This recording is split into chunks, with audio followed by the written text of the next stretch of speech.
Please rise and join me for the Pledge of Allegiance. Pledge allegiance to the flag of the United States of America and to the republic for which it stands, one nation, under God, indivisible, with liberty and justice for all. Do I have a motion from the Counselor for Ward 1? You do indeed. To enter into an executive session pursuant to MRSA Title I, Section 4056E, to discuss a legal matter with the city attorney. All those in favor? Second. Oh, thank you. Great. And we leave. We won't come back.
So welcome everyone to Lewiston, the second largest city in Maine, but the city with the biggest heart.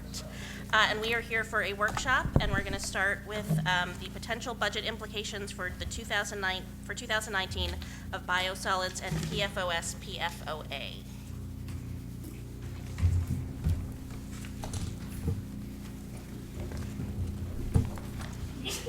Bless you.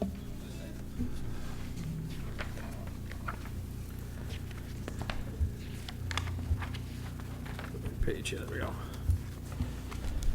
I think we spoke about this briefly a month or so ago.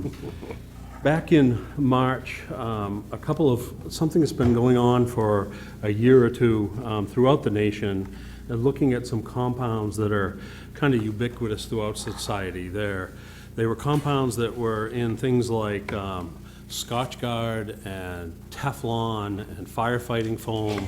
And just, they're in a lot of things. They used to be manufactured in the United States. They're not manufactured here anymore, but they are still manufactured worldwide. Those compounds are called PFOS and PFOA. It's a family of several hundred compounds. And over time, those have been looked at through a lot of different data streams. One place, data streams and material streams. One that's come up recently is the Lewiston Auburn Waste Pollution Control Authority and other waste sludge generating facilities, other pollution control facilities across the state. And what had happened is there were a couple incidents throughout the state where people started to look at them, and DEP sent out a ban for continuing to spread sludge. The way LOBCA manages sludge is that they apply it to farms. The farms use it as a fertilizer. It's good for the farmer in general, and it's been good for a way of disposing the final product, final solid product that comes out of our waste stream, our wastewater stream. DEP wanted to take a look at those in March, and they asked all facilities across the state to stop land spreading and applying them. During that same period of time, the governor put together a task force to take a look at those compounds, not only in waste streams, but in lots of places where they show up in society.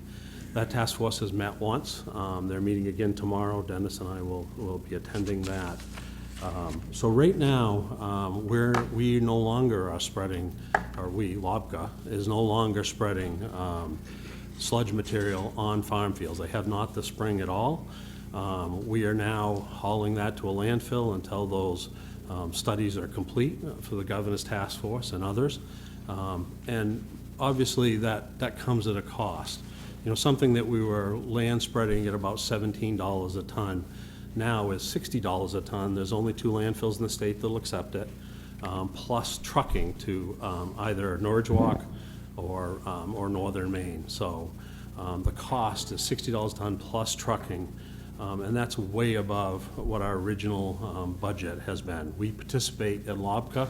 They're an independent organization, and both Lewiston and Auburn participate at a 63. Our share of the material, because of what we produce for wastewater, is 63% of the cost.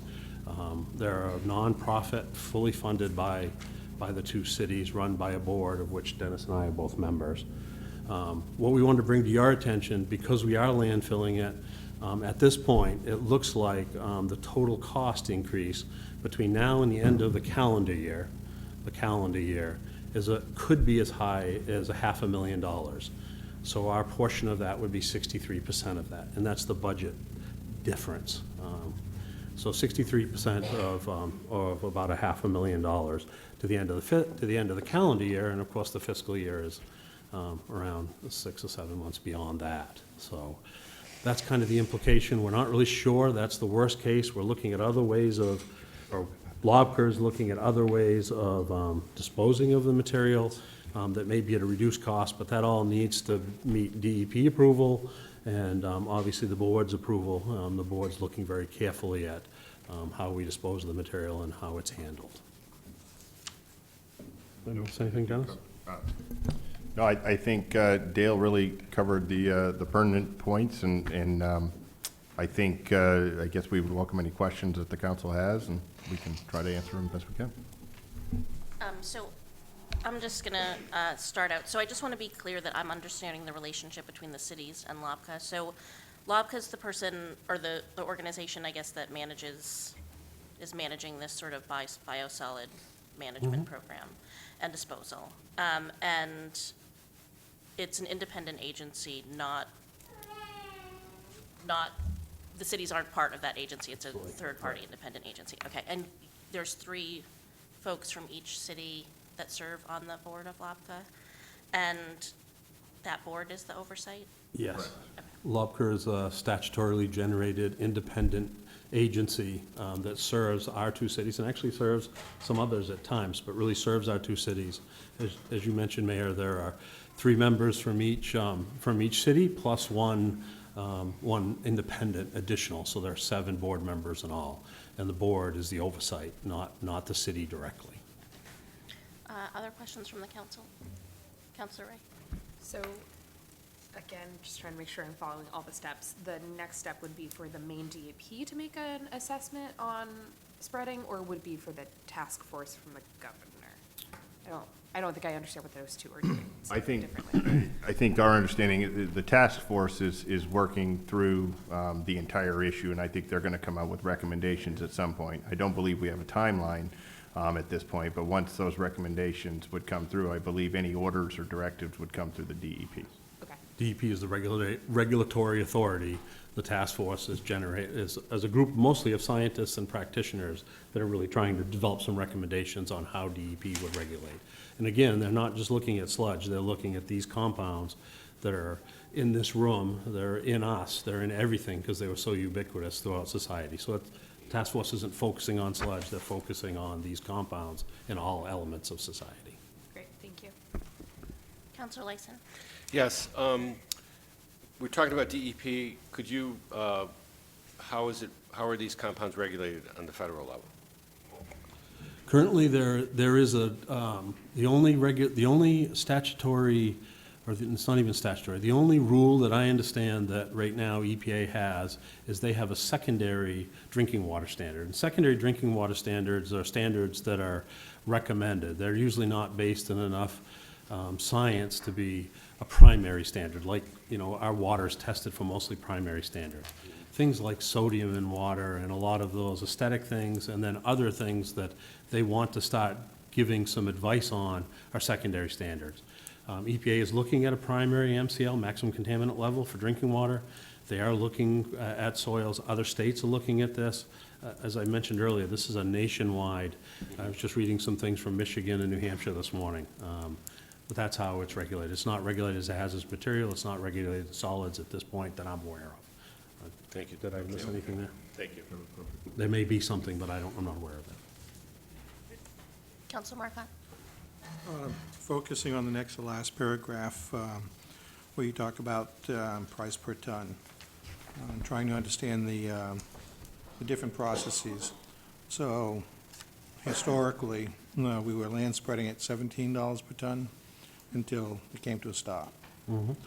Composting would be, I'm going to call it $50 a ton rather than a range.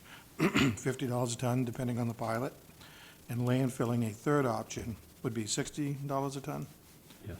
Is there an incineration number as well? Right now, there isn't, because I don't think there are any incineration, any viable incineration facilities in the state of Maine.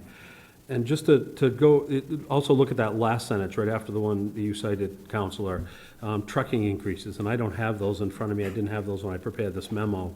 But as you can imagine, trucking for land spreading in the greater area between here and Waldoboro, where a lot of our farms, is relatively low. Trucking's in addition to the 17. Composting would be similar to that. And but then when you go to taking to the landfill, it's $60 a ton to dump the truck, but you got to get the truck there, the driver there. That's why it's half a million. Where? So right now, it's going to, there are 2 facilities that'll take it. One's in Norwich Walk, and the other one's in Old Town, and those are the 2 facilities. And those are the only 2 in the state that can accept it. And Mostly because it's used as cover material. It needs to be mixed with other solids because it's got a high water content, and they want to use it as a stable cover, because it's really not waste in and of itself. We're only really allowed a load each to those two facilities. So we're really limited on what we can take to them at this point. When you say a load each, a load a day? A load a day each, I'm sorry. I should have said that more clearly. One thing that did change, DEP, two things. One, DEP stopped all land spreading. They have now changed that to composted material. We have a different type of digester. We're anaerobic without oxygen. We go farther. We take the material more to remove more organics. We make it cleaner than other facilities, or LOPCA does. And but other facilities that do it aerobically, it still has a lot of energy in it, so they're able to compost it. DEP did lift the ban right now, currently on composted material. So that's why those facilities, that's why really the problem exists with a few of us that that ban still exists for. The ban does not exist for composted material at this time. The difficulty, and the reason this is a pilot, is because we are anaerobically digested. We've taken most of the energy out. We've taken it further than most other facilities take it. Therefore, it's difficult to, you know, if you're all composters at home, you're using the energy in the household garbage to get the bacteria going, right? It's more difficult with stuff that you've pretty much already done that to. So that's why it's a pilot. That's why we're not really sure how it will work out. And that's why we have a bigger problem than maybe some other communities do right now, financial problem. So that's, excuse me, so that's a potential, but There's some science. there's some science there that we don't really understand yet. We found a couple, I'm sorry, found a couple other facilities, I think Maryland, Pennsylvania, or I'm not sure, might get the states wrong, that are doing similar kinds of activities. We're stealing their recipe or working with them, so we'll see how that goes. Okay. Councilor Ray? So when you're talking about, you're talking about the Water Pollution Control Yeah, I'm sorry. Authority, not the city. Are, in other communities in Maine, do they have a similar functioning, independent agency, or is it their municipal governments or counties handling? I'm just It's curious. both. It's both, It's it's a mix both. of I mean, there are everything. some towns, some cities But for that- Lewiston, City of Lewiston is separate from? Yes. Okay, Yeah, thank you. absolutely. Other questions on the council? Councilor Marcotte? And continuing on the fiscal component, where you say that worst-case scenario through calendar year, okay, just noticing it says calendar year, so that's Yes. December, Yeah. as opposed to June. That's important. Could be as much as 63% more, 500,000. Our share would be 320 for Lewiston. What comprises that cost mostly? It's those two things. It's the tipping fee of $60 a ton, Okay. and then it's the trucking added to it. Trucking. I didn't have, Dennis and I didn't have those. We had the total, and we had the tipping fee, but for this memo, to put this together quickly for you, to keep you appraised, we didn't actually have, we can get the trucking component of that for you. We just didn't. So have it. landfilling is still currently acceptable in process? Yes, They haven't banned that? Huh? yes. No, they have not banned Oh, landfill. okay. No. Because I was wondering if there was storage costs involved. No, we're taking, what we, right now, LOBCA is taking, I'm a member of the board, so that's why the "we" comes, but LOBCA is taking what they generate daily to landfill. There are some material, and you'll see in the memo, there's some material that we put in on some farms in anticipating of spreading the spring. That happened long before all of this occurred over the winter, that we've got to figure out what to do that. That 500,000 or the 320,000 includes taking care of that material, if we have to go retrieve it and take it to landfill.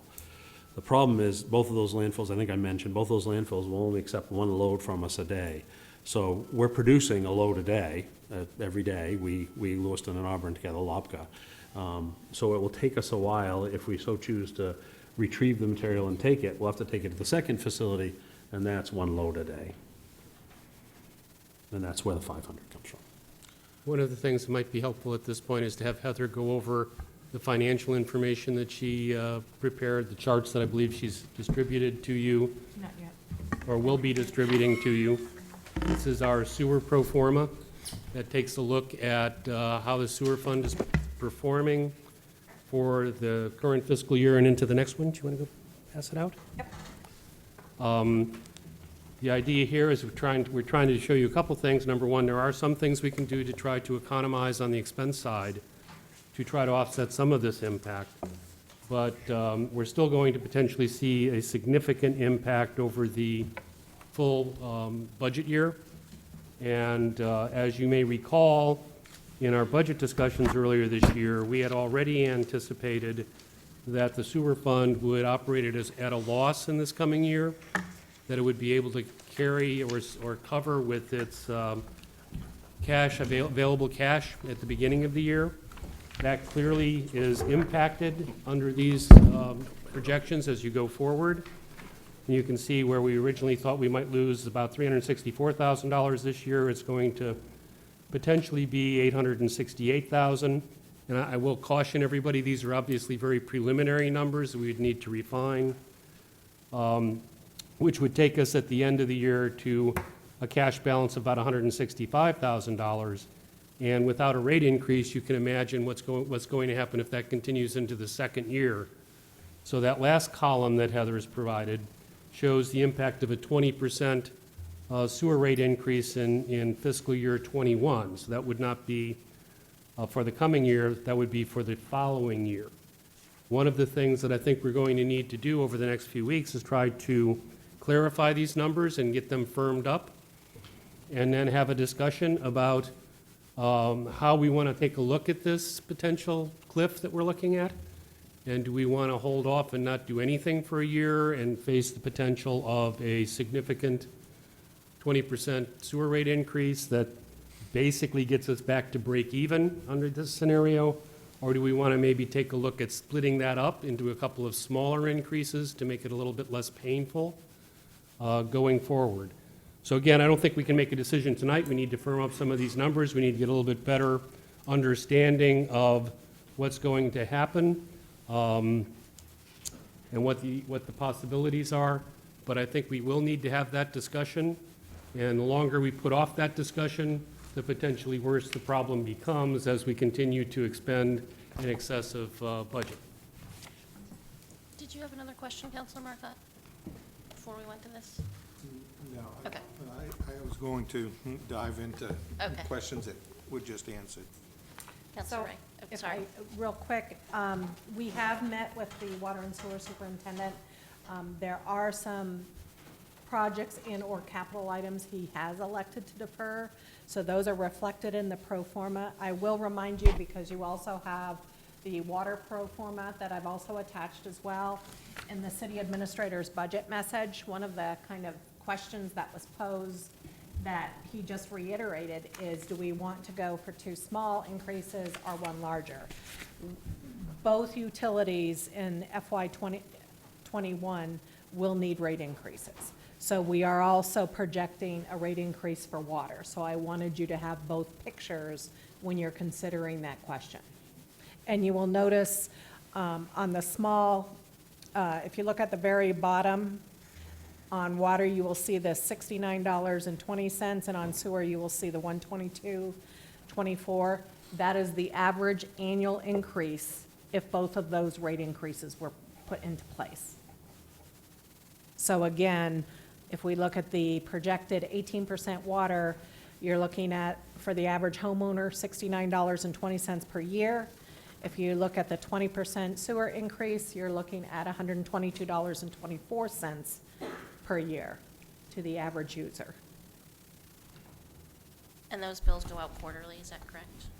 That would be split up quarterly, and the first year, it's actually phased in. So we being the city, does not reap the full benefit of the rate increase in the first quarter, because it's based upon the number of weeks. So the first billing in that week actually has no rate increase in it. Okay, thank you. Councilor Ray. And could you just remind us, in terms of setting rate increases, is that at the sole discretion of the council, or does that need to be approved by other entities? The city council has full authority over the sewer rates. Water rates have to go through the Public Utilities Commission and be approved by the state level body. Okay, and so would they be inclined to have a 2-part increase, or would we need to build that into the plan? That's a good question that I think we'd probably have to have some conversations with them. The PUC tends to generally go with, well, if you don't need it, you can't have it until you need it. But I think at times they have gone away from that. In particular, in the electric sphere, they've allowed people to do some evening of their rate increases. So it's something we'd have to discuss with them to see if they wanted to do it. There's also a much more complicated process that you have to go through for PUC approval than there is, I mean, you could, literally at the next council meeting, you could increase sewer rates. But that's not how it works on water. They do have a new chair, so I don't know if that tells us about precedent or not, but, okay, thank you. Other questions on the council? Great, thank you. Thank you. We will continue to try to clarify the budgetary situation going forward and maybe come back with some specific proposals that you can take a look at later this year. Thank you. So next we have a Choice Neighborhood Transformation Plan update.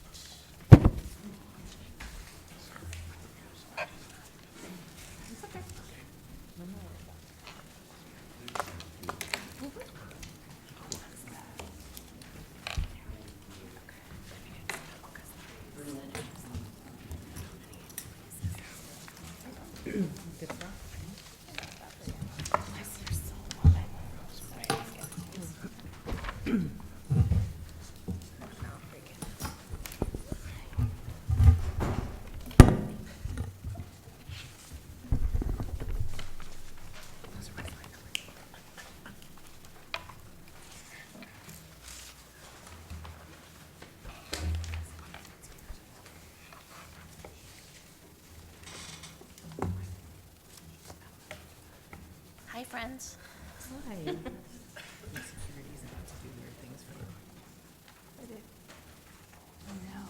Security pop up or just, Did it? no, you're good. It's not going to turn off? No, Okay. I don't think so. All right. Good evening. I'm excited to be here tonight and present the culmination of all the hard work, thinking, and commitment from community that has brought us Lewiston's Choice Neighborhood Transformation Plan, Growing Our Tree Streets. My name is Misty Parker. I'm the Economic Development Manager with the City of Lewiston and have been administering the Choice Neighborhood grant over the past year. And I'm here tonight with my colleagues from Healthy Neighborhoods who have been instrumental in helping with the development of this plan.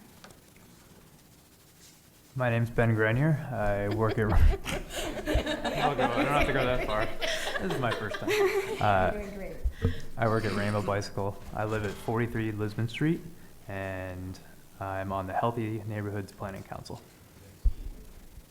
I'm Shanna Cox. I live at 119 Ash Street. I'm a small business owner, a parent of 3, and a member of Healthy Neighborhoods Neighborhood Development Team. So in 2018, the city and community concepts were awarded $1.3 million Choice Neighborhood Planning and Action Grant from HUD. This initiative targets holistic transformation in neighborhoods struggling to address the interconnected challenges of distressed housing, poor health, underperforming schools, crime, and lack of investment.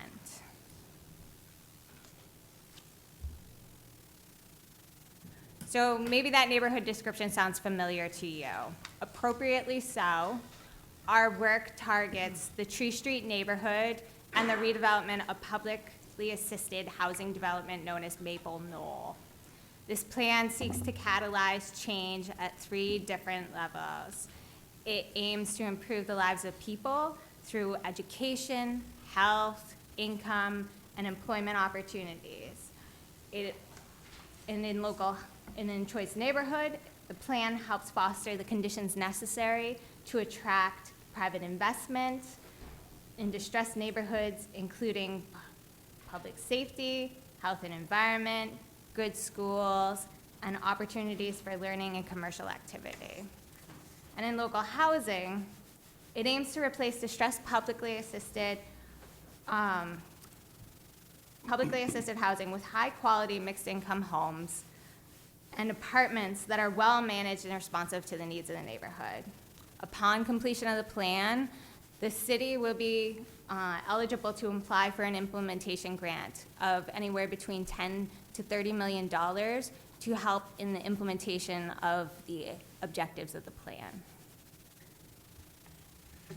So tonight, we're going to take a dive deeper into what the plan covers and help you orient yourselves so that when you are reviewing the plan yourselves, you'll understand the different components and the process that went into getting us where we are here today. This is a vision our community has achieved before and aspires to again. The tree streets, as seen here, Horton on the left, Pine on the right, are good examples of the same elements that you'll hear about tonight. Trees, walkability, connected neighbors, sense of community, and a welcoming environment. The plan envisions a safe, healthy, welcoming, equitable, and vibrant community in which to live, work, play, and raise a family. A vision for a tree street neighborhood that people choose to live in, focusing on the housing, neighborhood, and people.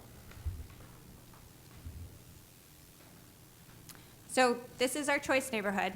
It encompasses the areas of Census Tract 201, 203, and 204, which includes St. Mary's Hospital, Bates College, Mill District, Lisbon Street, the Tree Street neighborhood, high school, the new elementary school, and even the Lewiston Mall shopping area.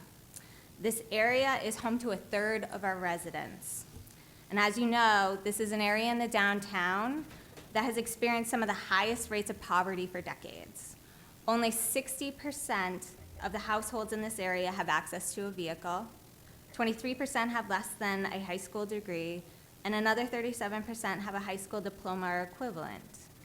In a time of increasing jobs in our city and demand for skilled labor, many of our neighbors in the choice neighborhood are facing barriers preventing connection to these jobs and economic mobility. And yet, this is a neighborhood of great opportunity, with proximity to jobs, strong partners in education and workforce development, and one of the only areas with a growing population of youth in the state. This neighborhood is within reach of a vibrant future. In a state that is getting older, Lewiston is getting younger. Our youth, our future, are right here. The striking economic disparity and level of health and housing-related concerns in the choice neighborhood study area relative to the city and the county is only amplified and made more dramatic by zooming into this 30-block area we call the Tree Streets neighborhood. Nearly a third of the people living in this neighborhood, this 30-block area, are under the age of 18. Our work needs to start here. It needs to be strategic, incremental, and catalytic. The transformation plan lays out just how we can accomplish this work. Our process was designed to be inclusive from the very beginning. Over the last year and a half, with a team of planning consultants from Interface Studios, working collaboratively with the Healthy Neighborhoods Planning Council, we engaged more than 400 people with mapping workshops, pop-up events, individual assessment conversations, and open houses. On this slide, you're seeing the folks who came to our first public forum. More than 150 people attended. 95 people came to housing focus groups in between. And then we had an additional, these are some of the images of the mapping workshop and the housing workshop. Some of the additional folks that came to the public forum really reflected that as the further we got into our process, the further our reach in the community and the neighborhood went. While this might be a transformation plan for the Choice neighborhood and the Tree Street neighborhood, we were intentional about reaching beyond those borders. We believe that this is a plan that will have economic impact and perception impact across the entire city, and so we took that to heart. Here you can see just a sampling of a pop-up that many of you were able to attend yourselves. Conversations occurred over these months in over 8 languages. Additional time and effort was made to connect with key audiences who aren't traditionally involved: youth, seniors, underemployed, homeless, and folks who speak English as a second or third or fourth language.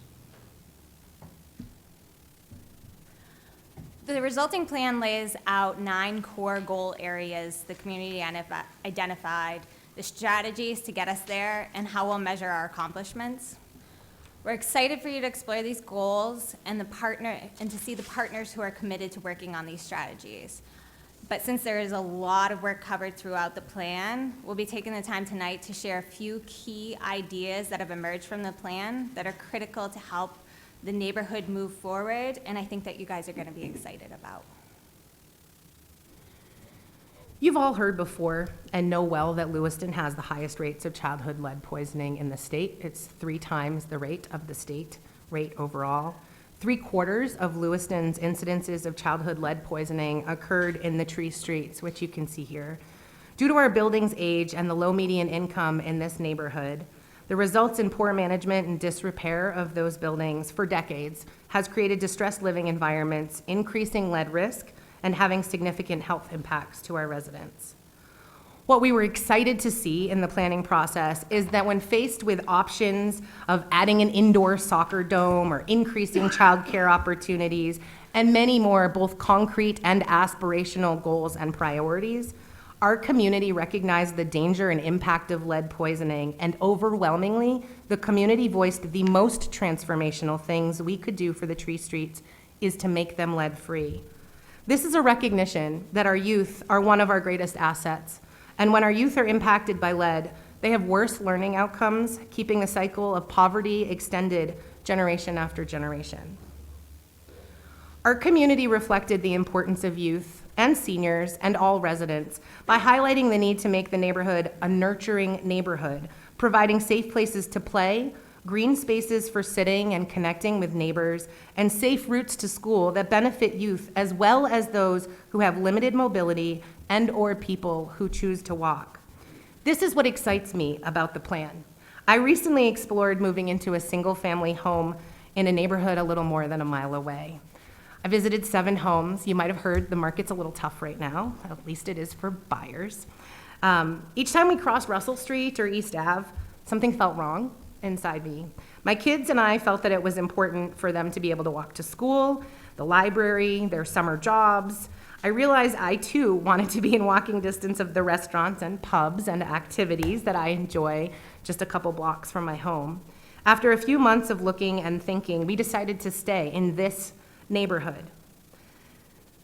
This plan will and is already spurring investment from folks like me who are looking to buy a second building in the neighborhood, one that I can rehab and also make lead-free.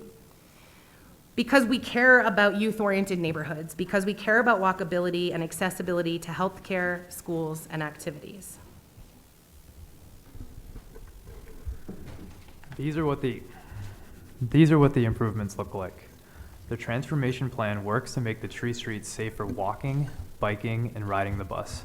Improve pedestrian safety in the walking or cycling experience with traffic calming designs. Explore sidewalk enhancements that support improved accessibility in all seasons and add tree canopy for cooling in summer. Ensure safe crosswalk and street design at known dangerous intersections such as the intersection of Bartlett and Pine and Bartlett and Ash. The plan also looks to improve lighting throughout the neighborhoods. This includes installing pedestrian scale lighting along neighborhood streets and intersections and piloting a porch light program that encourages residents and landlords to install exterior lights to improve the nightscape in the neighborhood. The transformation plan works toward an environment that supports health and wellness among community members by easing access to quality, fresh, and nutritious food. Examples include creating more places to grow food in the neighborhoods, and supporting existing programs such as Lots to Gardens. Working with corner stores to provide and encourage quality, healthy, fresh food options. Securing a year-round permanent location for the Lewiston Farmers Market in or near the neighborhood. We want to increase utilization of existing healthcare services, expand access to care, and address gaps in the current network of health and community resources. Strategies include identifying a location in the tree streets for community clinical services to consolidate its services into a single accessible location with family, dental, pediatric, and behavioral care services. We already have a demand for health service jobs, and our partners are at work on how we can meet this challenge. A medical training consortium is in the infancy of development and will help prepare residents for training and support entry-level workers to build careers in one of our fastest-growing industries in the city. We'll grow the construction training program to ensure we have enough skilled labor to see this development plan through. The pilot project launched through the city several years ago is growing and evolving. Opportunities exist to support and prepare residents for the training, as well as work with employers to find alternate approaches to trainings to meet their growing demand for labor.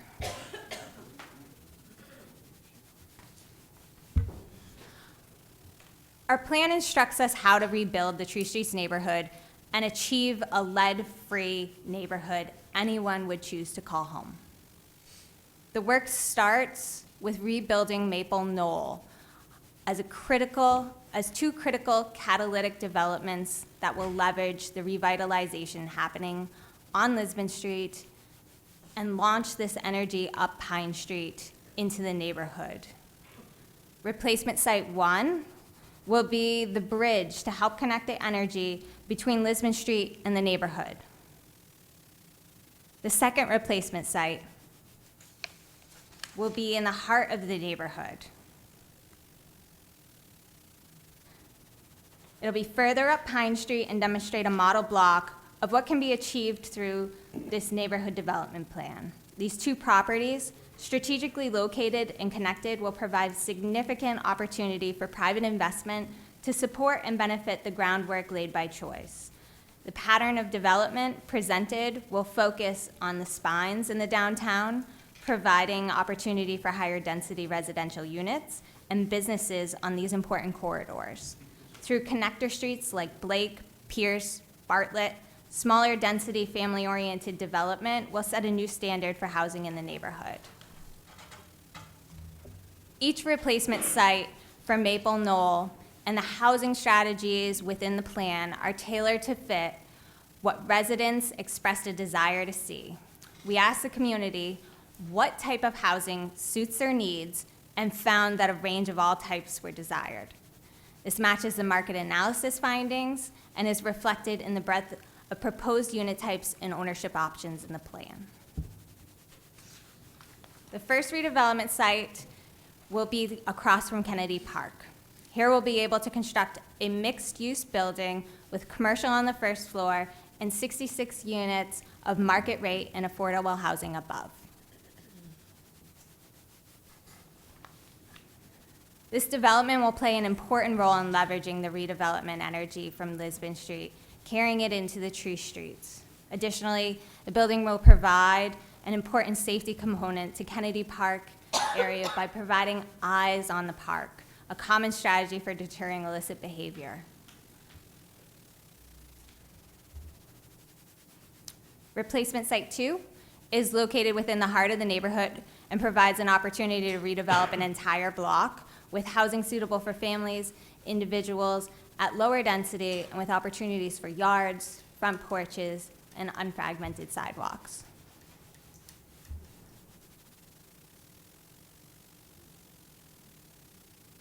This development site provides an opportunity to demonstrate the scale and type of housing the community desires to see along our neighborhood connector streets, with unfragmented sidewalks, the front porches I mentioned, and those play areas for children. We anticipate 64 units throughout this site that can be built by today's code, with 50% subsidized and 50% available at market rate. Our goal is not to displace anyone through this redevelopment work. Residents from Maple Knoll are guaranteed a unit of their choice in the replacement sites and will be housed first.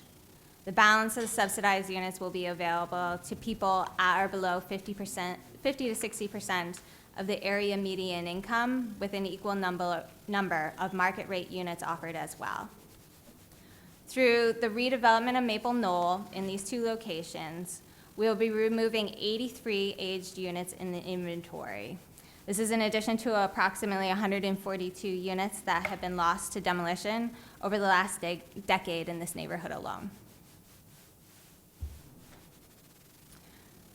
The greatest number of jobs in the LA metro area are in office administration, sales and retail, and transportation. These positions make up over a third of the jobs available in our market area, and the median wage for these positions range between $12 an hour and $16 an hour. Depending on family size, any one of these workers may benefit from housing built through choice. Another important strategy is infill development, and starting with two critical investments that set the direction of the neighborhood and provides an important path, it will provide an important path for attracting private investment into the area at the level needed for rebuilding deteriorated housing and achieving the success of lead-free, safe, and healthy housing. These are pretty lofty goals that we've set in the plan, and we can't achieve them alone. So private investment and attracting other developers will be critical. The plan lays out multiple strategies to support new infill development, as well as supporting existing property owners in their redevelopment work. Once residents in Maple Knoll are relocated to their new units and we are left with a vacant building, new life for the site can be achieved. The plan identifies this location as an ideal parcel for developing new home ownership opportunities to build off the already present higher home ownership patterns in this side of the neighborhood. 13 units can be constructed in this location and available to purchase by median income residents.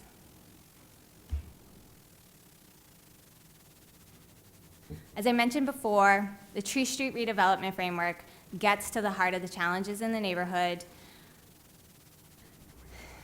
and provides a market building strategy for critical investments to jumpstart our housing market. Block by block, we have an opportunity through choice to rebuild a lead-free neighborhood that anyone would be excited to live in. This is what I'm most excited about. My family owns Rainbow Bicycle. Before we relocated to Lisbon Street 7 years ago, I thought my dad was crazy for moving to downtown Lewiston. I had the perception that it was scary, unsafe, and inconvenient. I've lived in Lewiston most of my life, but it seemed to have a reputation. I was wrong. We're the busiest and most successful we've ever been. We feel far more connected to the community. Lisbon Street has been wonderful. We now experience far more traffic from a much wider range of backgrounds. Customers can walk down the street and get a bite to eat or grab a cup of coffee while they wait for their bikes to get fixed. Workers stop in on their lunch breaks when they pass by, and we have a close relationship with our neighbors.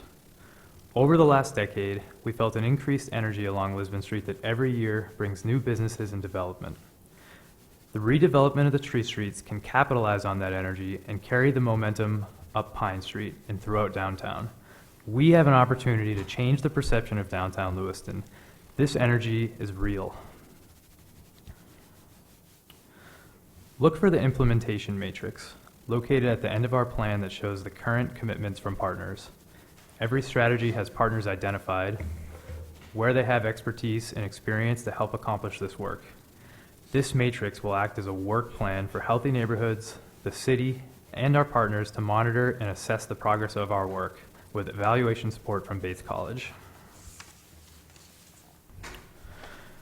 The city, community concepts, and healthy neighborhoods alone cannot accomplish the transformation of the tree streets.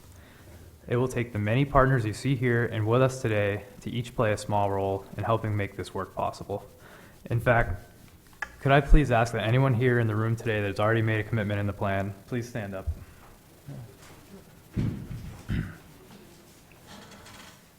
This shows a real commitment to the work ahead. Thank you.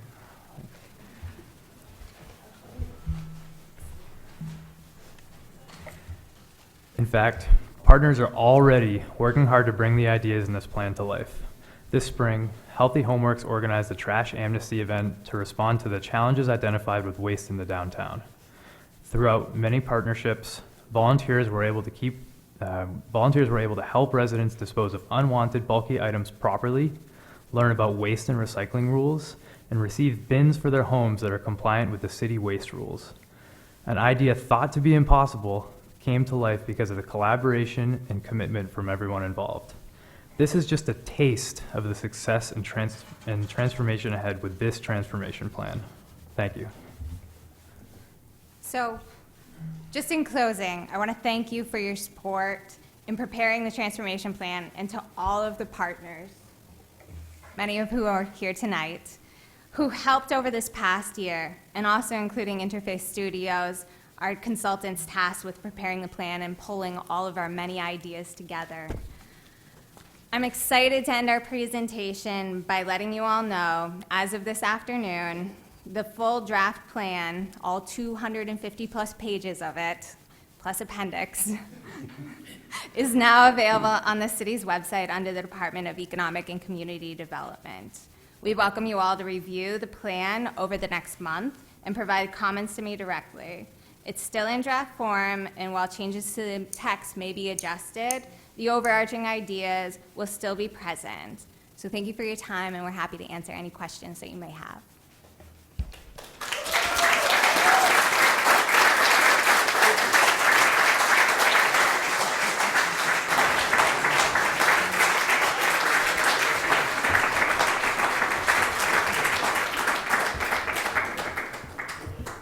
So I'm going to pretend we didn't just hear applause, because that's really not allowed.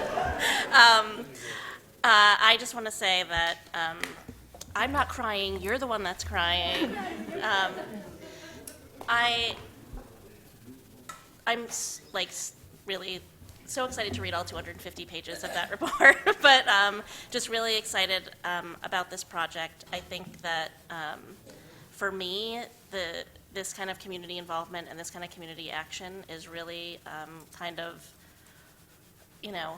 what it means when I start every meeting by saying we're the second largest city in Maine, but the city with the biggest heart. I mean, that is exactly what this is. And so I want to second Misty's sort of thank you to everybody in this room, because this is really amazing work. And it's being done by the people who are most affected by it. And I think that that's really important. And it's been a super inclusive process. So thank you to you guys. Questions and other comments from the council? Councilor Lyson.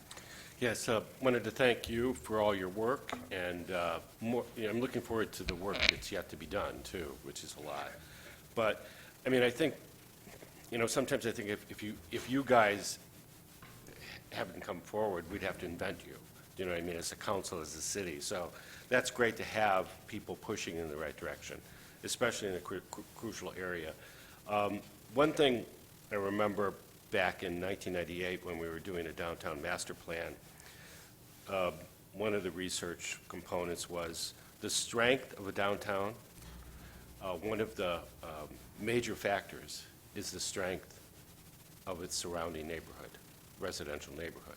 So it's not that it doesn't have influence on the commercial district as well, and it will. And you're talking about mixed use and whatever within the neighborhood. Also have to admit that when you guys took on the Tree Street and said we're going to transform that name, I was a little skeptical, even the Tree Street Center, because it was such a negative thing. And to me, it's important that we take a look at those kinds of negative things and make positives out of them when we can. And that's what you guys are doing here. And now when I hear Tree Street, I don't shudder any longer, So, again, I think that one of the things that if you can touch upon is the schedule for public comment from here on out. We got people watching, and then we want that recorded. So if you could just do that before you leave. Yeah, absolutely. So it's taken us a very long time to get to this place with a lot of review, and it's at a point where we're welcoming comments from the community, and that can be directed by email to mparker@lewistonmaine.gov. Any comments, questions, clarifications about what's presented in the plan. With the amount of community input, we're feeling pretty great about where the plan is, but again, it's still a draft, and there's still revisions that need to be made, so we want to make sure that we're welcoming any other comments from the community. So we're proposing to take the next month so that people can have the time to digest the components of the plan. Are you all set, Jim?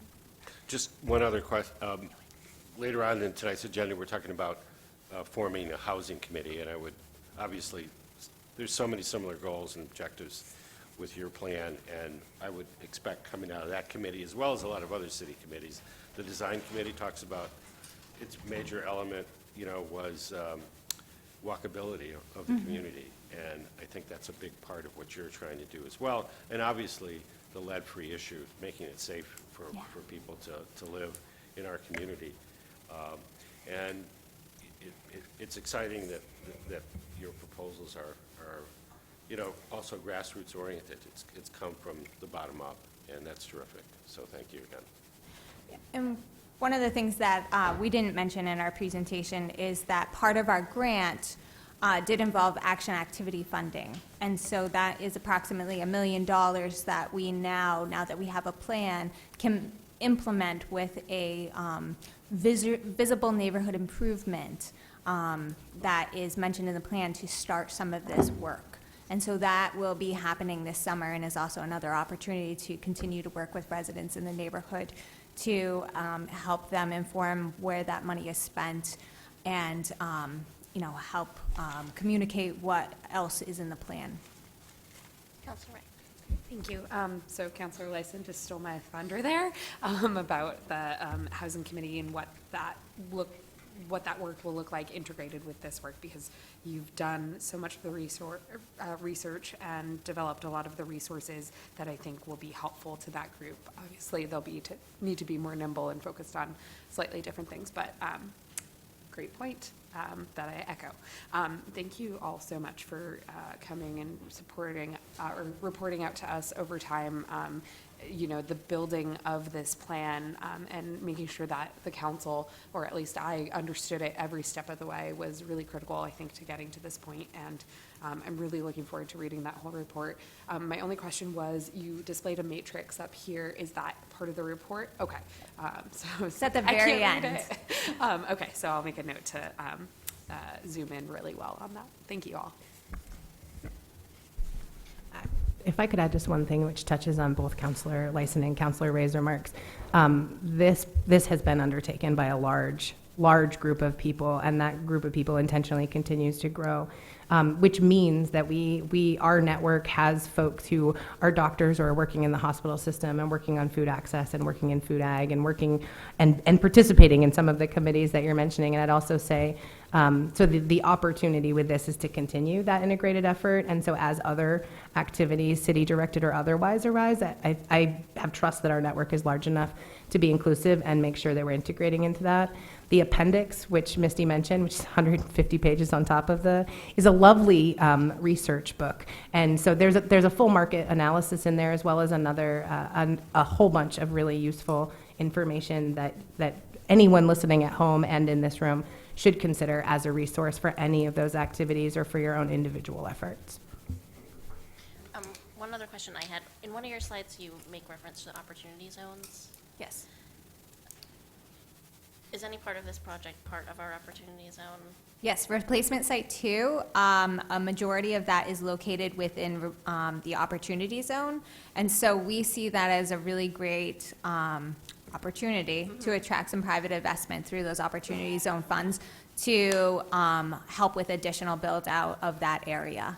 And so by having that redevelopment work at the scale that it's proposed to be at, will encourage other investors to be building alongside of us. So the city of Lewiston, in conjunction with the city of Auburn, about a month and a half ago, had a federal resource fair where the folks from HUD came up. And so I think we should make sure that we stay in conversation around what federal resources might be available to help with this. Because I had a follow-up call with the person from HUD today, and he's anxious to help out. So I think that's an important connection to me. Yeah, and opportunity zones will definitely be a critical piece of this, I think. Other questions or comments from the council? All right, thank you, guys. Thank you.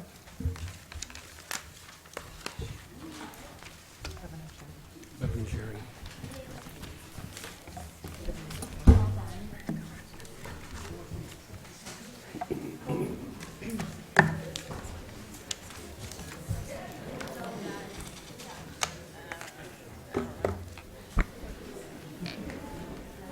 You too.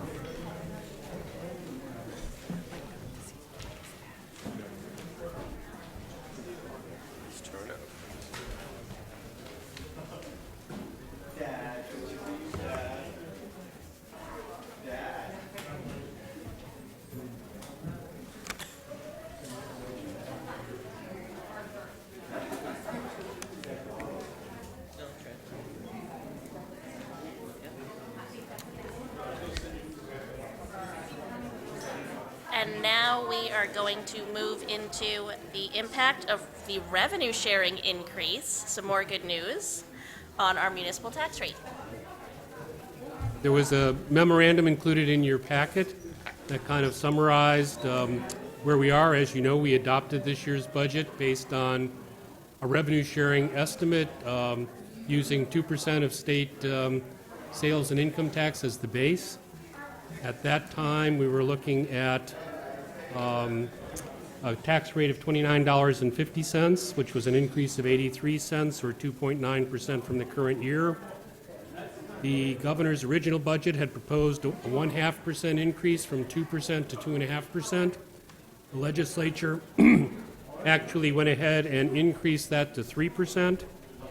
And the memo was using numbers provided by MMA. The numbers provided by the State Revenue Service have been published. They match MMA's numbers. So the number that's included in the memo is correct, that our revenue sharing next year will be about $4.3 million. That allows us to reduce our tax rate from $29.50 to $28.91, which is a 24-cent increase, or a 0.84 or 85, depending on rounding, percent change. So that's pretty much where we think we're going to end up. This is slightly less than we have been hoping for, partially on total, because our percentage of the revenue sharing funds, which are two pots, revenue sharing 1 and revenue sharing 2, both of our percentages fell slightly. Revenue sharing 1 because our population number estimate went down by a couple hundred. And revenue sharing 2, I think, because our assessed value growth probably exceeded the state average. So there's a little bit of a difference. We had estimated $725,000 per 0.5%. I think we actually had $680,000 or $690,000, somewhere in that range. So these are the numbers that we're proposing to go with for the tax bills and get started sending out the commitment. And Ed, can you just give us a review of kind of what the wording was when we approved the budget, that if we got more revenue sharing? Sure. Basically, the budget, the budget said that any additional revenue that we got from revenue sharing increase would be that Heather and I would agree on the number, and that number would go automatically into the budget to reduce the tax rate. Great, thanks. Councilor Ray.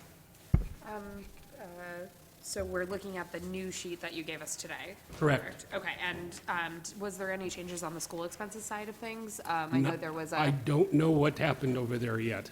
We'll wait for your next report for my report. from the school committee. Great, sounds good. Councilor Marcotte. When you say that, what we had decided a few months back, the budget was approved at a certain amount, anything extra would go towards the tax rate. Correct. Was the original budget conditioned upon the 2%, and the tax rate would have been 29.50 if that was the case? Correct. Okay, because I think I got confused with that being the benchmark versus the 29.14. Yeah, the 2950 is where we would be at 2%, and the 2891 is where we are at. Where we are now. Yes. 2914 that we had discussed on several occasions was what we were anticipating. The 0.5%. At the 725 level. Correct. Okay. Other questions from the Councilor Lyson? Ed and Heather, what about homestead exemption increase? The homestead exemption increase takes effect next budget year. Okay, not this budget. Not year. this budget year, next budget Okay, year. and that's going up another $5,000. Going up $5,000 and will be completely reimbursed by the state, which means that it will not have an offsetting tax increase impact. Right. So that will happen the next fiscal year? Yes, that'll be in fiscal '21. Okay, thank you. Other questions from the council? All right. Next, we will move into the Phase 1 Canal Improvement Plan.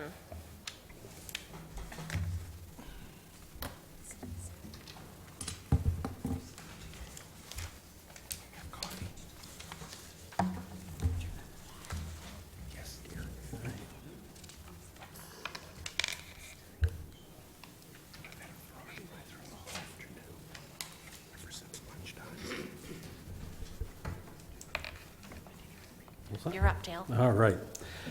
So we talked about this a little bit during the LCIP. When I first came here, Dennis came over to Public Works, met with a bunch of us, and really talked about the acquisition of the new canal, and kind of challenged us to come up with something that we could do in this first summer season. Something that would be noticed by the public, could kind of give people a sense of what the canal could be in the future, not the full build-out, but just start to give people some sense of what that asset might mean to the city in the future. So we went away, we toured staff took me around, we toured the canal, different segments, and we kind of settled on trying to do some work along the Smart Pane and along Oxford Street. As one, is something that we could achieve. Two, that's really in the foreground of the city's improvements to Smart Pane.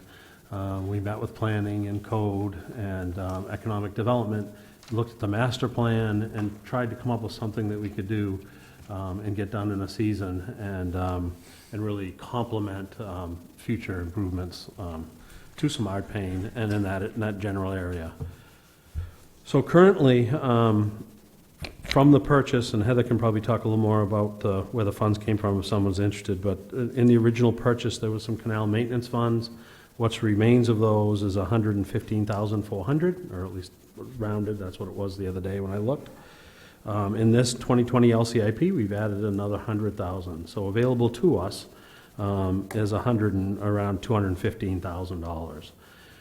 We'd originally hoped to do something this spring, but without that current LCIP aliquot, we really couldn't do something meaningful. And you'll see in a moment, some of the stuff we're talking about is tied. If we start to remove the vegetation, we're going to destroy we're going to damage the chain link fence, which really needs to go eventually anyway. If we're going to damage it for safety, we really need to put back the fence. So we really couldn't start with something until we were sure we had everything.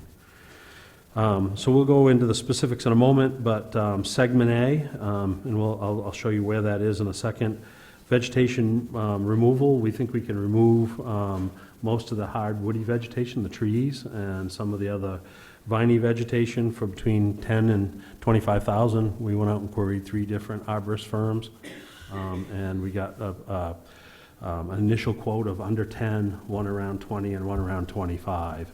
That was last winter. We need to refresh those quotes, and if it's over 10, we'll have to go out to bid, but that's kind of the range that we got when we queried. We asked our engineering department to look at a wrought iron simulated fence, similar to what's down there in different locations today. We can choose that. That's about $116,000 for the segment we're going to talk about. And then along Oxford Street, taking out the W-beam guardrail that's there today and replacing it with park-style wooden guardrail that's more consistent with the look of Smart Pane Park was really what we were looking at. And then there's one other area I'll talk about that we were going to do with PW staff down at the corner of Smart Pane and the canal, which makes a nice vista, and I'll show you that in a second. That would leave us around $15,000 to really do some engineering on some of and prepare us for next year, where we really want to step into some more challenging parts of the canal if the council's willing and interested. Maybe to just step you through what we were thinking, if you could go to this page 6 of 6, you should have a colored map.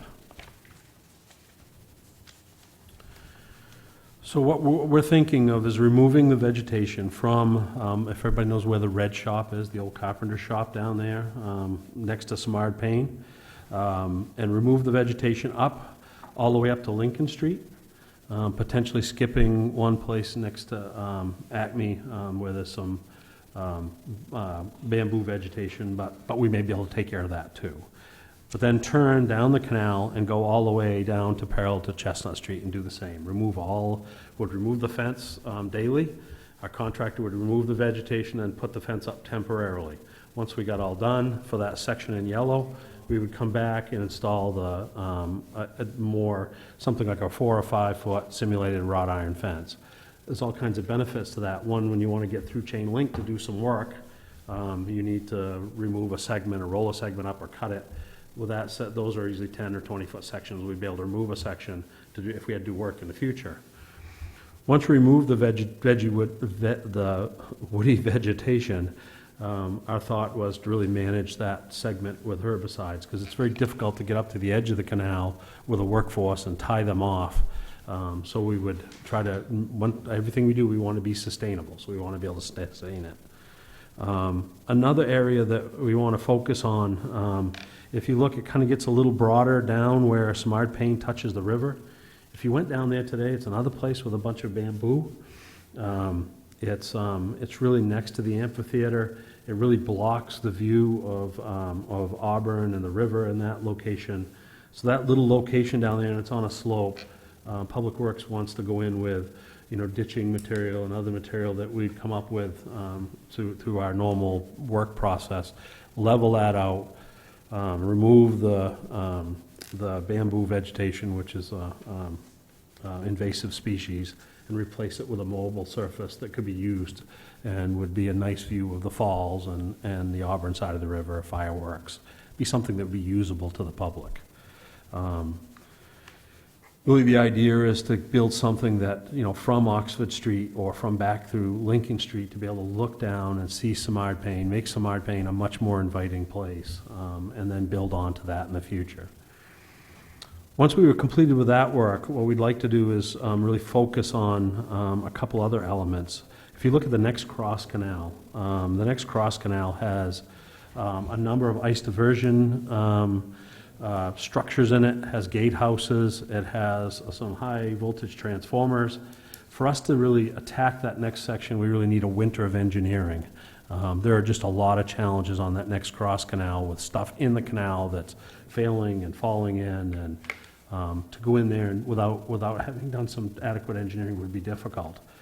There are also two between the new Beach Street Bridge and the end of the canal along Oxford Street into the orange and part of the yellow. There are 2 footbridges that are failing. The floor decking's falling. There are conduits underneath those bridges that may have utilities. We think they're all defunct, but we want to go in and do some engineering to figure out, one, how we remove them, make sure the abutments don't fall because they could be used in the future, make sure those utilities aren't serving anything and can be severed.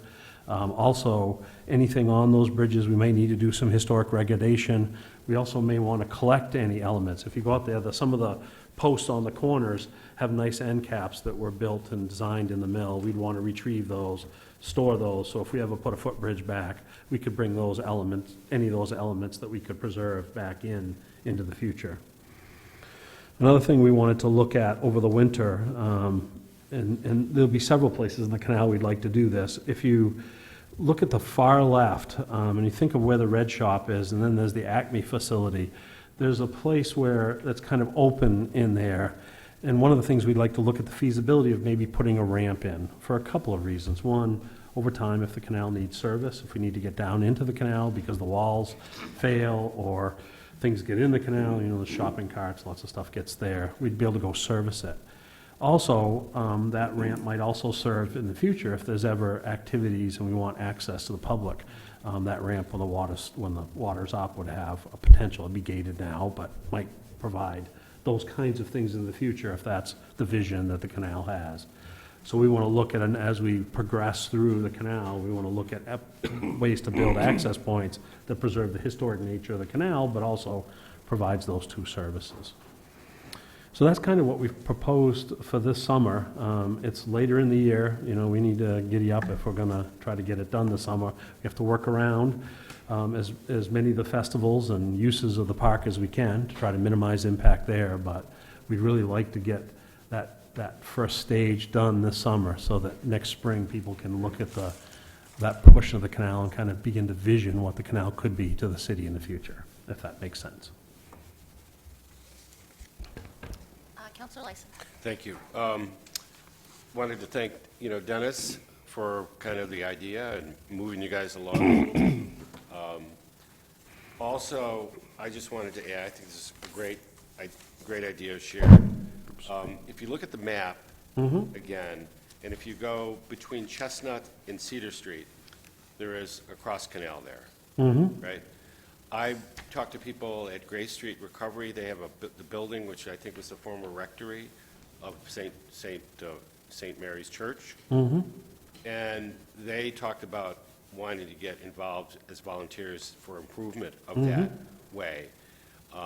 And that maybe some of the people that are in treatment there would be willing to volunteer to help. So that might be a organization to talk to say, what are you guys thinking about? It may not be this summer, but soon, and I think that, you know, you could get some volunteer and maybe even some resources as well. Especially as we're going through the engineering, it'd be nice to get that vision to make sure Right. there aren't, Yeah, if there are 'cause- issues in there, we need to Yeah, figure them out. they've envisioned that as a kind of scenic walkway seating area, something that they could be proud of building, help to build with the city and be part of the canal system. And I think that's one that we could do. We were just really focusing right now just on smart paint, trying to, because that is a kind of jewel in the city.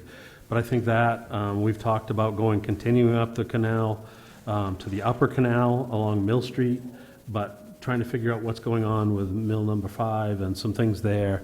It's just some things need to come together, and this just seemed like a good place to start. But absolutely, that cross canal over there, as we work on the orange, might make some sense.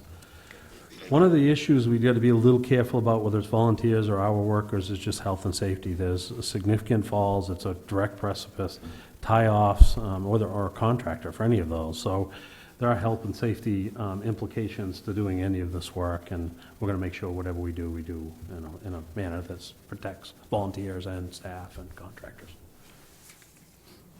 Other questions or Councilor LaJoy? Thank you. We may want to check in with the new ownership of the Continental Mill. The reason being that canal, they've got that portion of the canal quite a ways. So whatever improvement we make there would be beneficial to them. Yes. Especially so an involvement and investment from them would help. I think one of our engineers, as part of finishing up Beach Street, had spoken to them a little bit, and they knew we were doing something, but absolutely, we should have a broader conversation with them, and they may be able to assist us as well. Councilor Bean? Excuse me, I'm just concerned about the use of herbicides so close to the water and. Jolene, to can you the bring river. your, sorry. Sorry. I'm concerned about the use of herbicides so close to the river and, of course, the canal. What kind of herbicides are you using? I think what we'll have to do is, we'll go through the pesticide board, and where it'll be a licensed material for that application. And it's really a balance, and maybe we can do some of it mechanically, but it is really a balance between, safety of workers and access, and at the same time, protecting the public and keeping the fences intact. And it's really trying to find a way, and I think we still have some work for that sustainability, so I can probably answer that question in more detail later. But it is definitely something we need to balance, getting people out near the water there. Councilor Martin? I got 4 things. What's that? I've got 4 things. Okay. First one I just noticed, on page 5, there's a reference, maybe that was written before the cover letter. It said 127,000 was available in funding. It was, and this was written back in February after Dennis met with us. Until I kind of got a concept approval, we haven't delved back in to really redo our pricing. But that was what was available probably in January or February. So the cover letter's current. The cover letter's current, yes, the report's old. Has there been an estimate on the full cost of segment 2? There has not, and I think part of it relates to what I talked about a moment ago, as you go down that canal, and I'd love to go down with anybody. It's really those structures, what do we do with those structures? What can we remove? What can be bolstered? The gatehouses look like they're getting ready to fall into the canal. In fact, there's another one up at the upper canal that we're going to have to remove probably in the next few months. Those structures, the power lines, the transformer, I think we're really going to need to get into that in those bridges before we know what it is. We tried to pick the yellow as stuff that we really didn't need to do any preliminary engineering, that we could get going as soon as the money was available. Orange really is going to require some more study, a little bit of study. Because to get into any of the orange, would require funding in 2021, correct? Yeah, fiscal year So we 2021. want to have a good idea during budget session next year. Yes, and that's the 15,000 that's on the cover letter, or what's left, and it may be a little more, maybe a little less when we go out to bid, but it was to retain some money to do that study so that we could come in with a similar plan for the next year, but knowing where we are, so yes. And items 3 and 4, when I saw the word bamboo in here, that is insidious stuff. It's nasty. The more opportunity that we can get rid of that and get rid of it permanently, because it'll come back. So the two locations that we talked about, one, we want to definitely, with our forces, try to get that section down on the edge of the river. One place we were thinking of skipping, and you and I chatted about this a couple days ago, we may talk to our arborist, Canal arborist, the one we're going to hire, can they get in next to Acme and remove that as well? We kind of skipped that because it was narrow, and we wanted to try to get the big splash, but if we have enough money, we'll go in and get that out and then maintain it. And unfortunately, as you mentioned, that's probably through herbicides, because it's really very difficult to eradicate. And why I was wondering about the cost, about the orange, it would have been nice if we could continue along Oxford Street in the first segment. And we may be able to go a little farther without doing some of the engineering, more along Oxford Street. We'll try to stretch that as far as we can. Really need to sit down and figure out, update these for now. Now, if the council is okay with this concept, we'll stretch that money as far as we can go.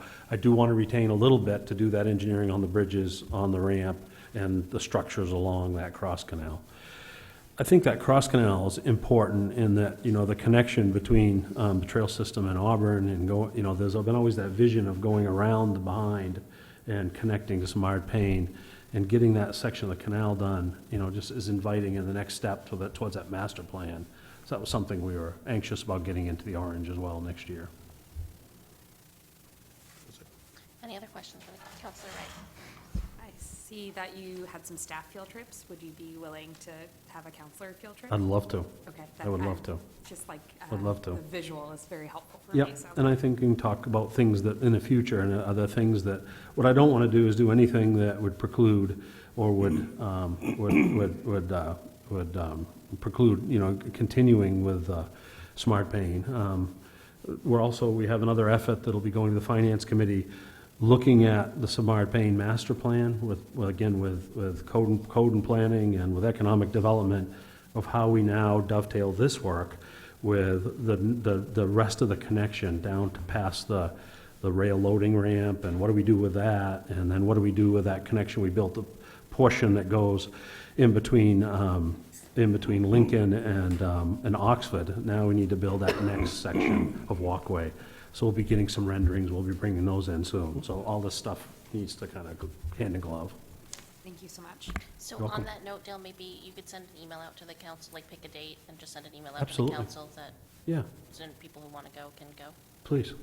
Councilor Pettingill? Can I ask a question? On a regular council meeting where we're meeting later in the day, at 7, would something a little earlier and, late at the end of the workday in between the two, be able to get more of the councilors if we went, down there at 5:30 or something? Great, thanks. So I just wanted to bring up the fencing. I understand the safety concern with putting it up, while we're doing the remedial work. But I'm worried that we're going to put up fencing and, install another barrier, at this gateway to the waters between the canal and the river. Everybody wants to be by the water. Everybody's drawn to the water, so that this could be a key focal point and a good economic driver if we can do it correctly. I don't know the answer. Safety is always the utmost importance. But if we can sit down and come up with a way to be able to get people to meet that water, whether it's a boardwalk or something, I don't know. But I don't want to see us tear down fencing just to put up prettier fencing. So let's talk about that just briefly. A couple things. One, I think, when you go from, and Augusta's a great place to look at it. If you cross the Memorial Bridge, which is terrible fencing, the suicide fencing just takes away from, the view. It needs to be there. It's not that it doesn't need to be there, but it used to be galvanized. And a few years ago, as part of a maintenance activity, we took it down, and when we put it back up, we put up black fencing.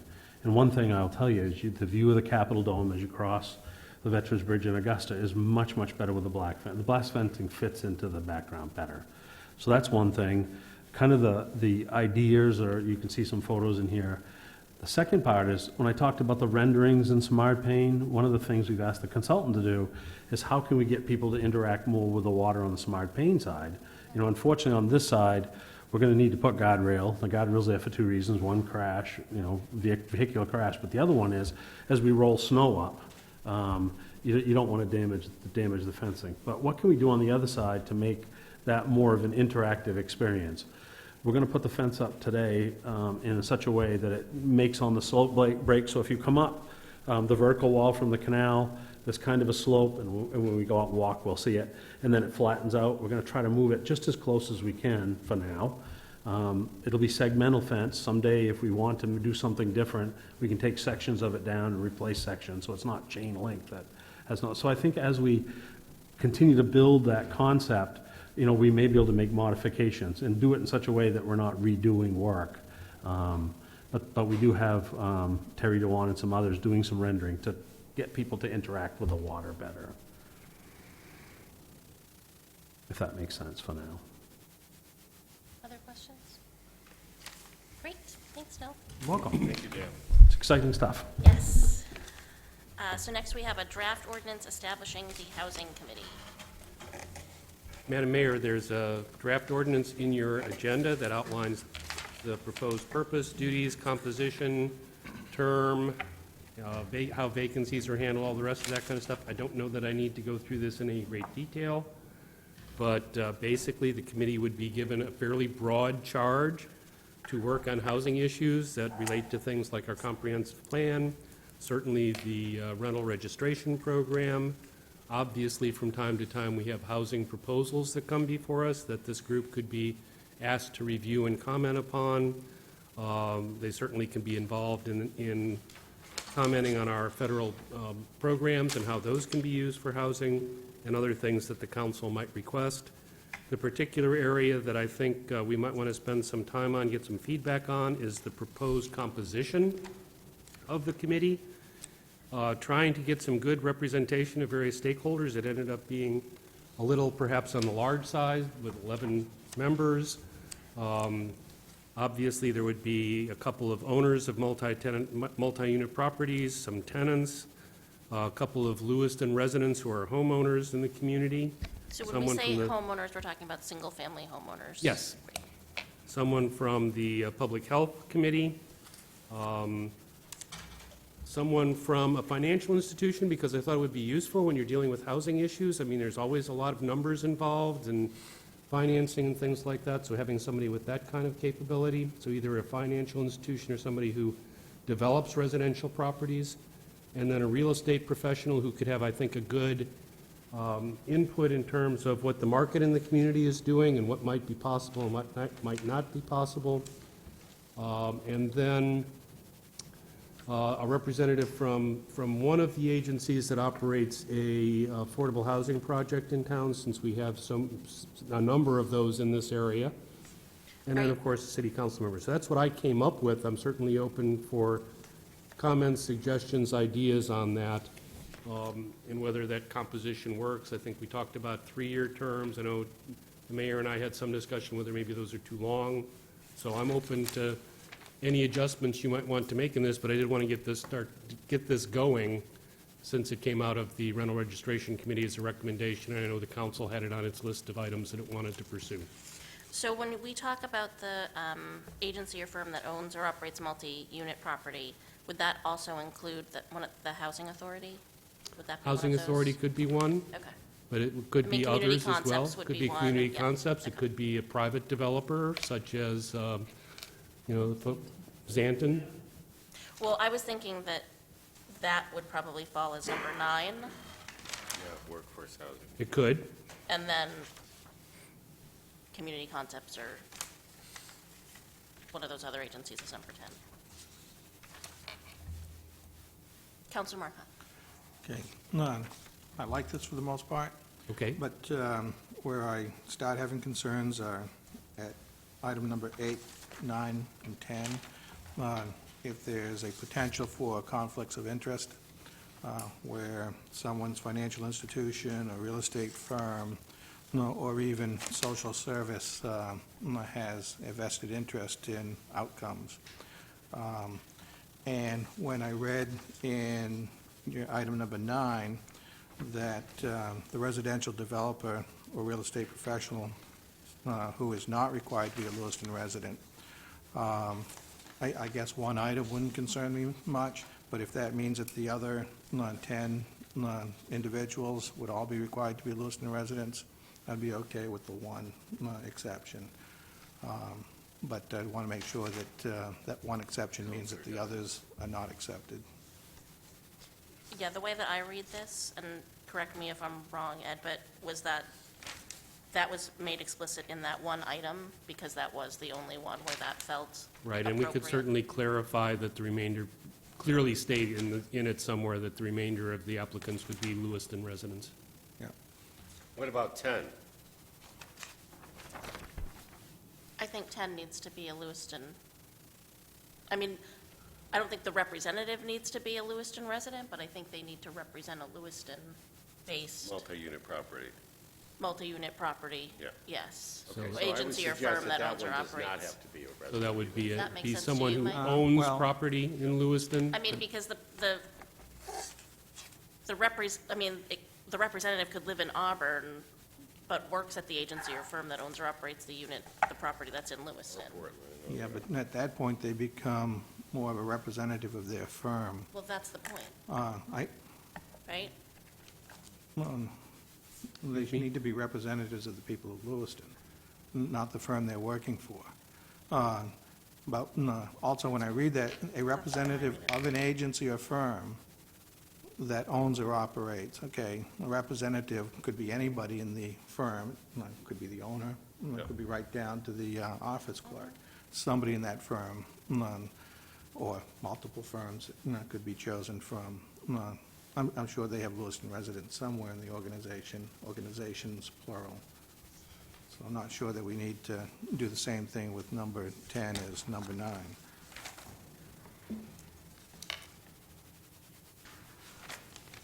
And, I guess when I read this, to me, the importance of any of the owners, tenants, or single-family homeowners, so the multi-property owners, the tenants in the multi-unit properties, and the single-family homeowners, those should all absolutely be residents of Lewiston. I don't know if even 7 should be. I mean, the representatives from the LA Public Health Committee, I mean, there are certainly Lewiston residents on there, but it's the Lewiston Area Public Health Committee, so there are That's, people who don't live in Lewiston on the Lewiston Area there Public is, Health Committee. as I recall, there's an allowance in that, setting up that committee for folks who may not live in Lewiston. I think most of them do, but I think it does permit, you know, it's like you're looking for someone who's got medical backgrounds and stuff like that, who, I think there may be some who are not residents.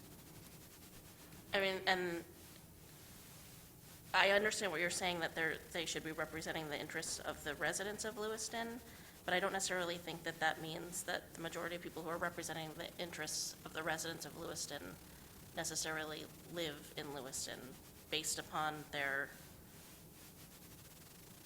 position in these 3 agencies or institutions. I guess I'm interested in what other folks think. Counselor Pena. So I've got to agree with Counselor Marcotte, where this is the Lewiston Housing Committee. You know, I find huge issue with number 9. You know, the development organization coming in and setting precedents of how we develop our housing. I'm half okay with the housing committee, half not okay with the housing committee. I've seen how it's gone in other areas, and it becomes a big monster that does not tend to its initial charge. I don't see that listed here, but anything's possible. But I would vote that everybody here needs to be somebody somebody that resides in Lewiston. And number 10, as Councilor Marcotte pointed it out, that can be anybody within that agency. It really needs to be shored up in somebody in some kind of managerial capacity for the company. Because this is going to get into issues of pushing agendas from outside of Lewiston. Whether we want to admit it or not, that's what's going to happen. Can I ask you one question and then push back on one thing? Yeah. So, my question about the developer and my Number 8. concern about the developer, Number 9. yes, is just that,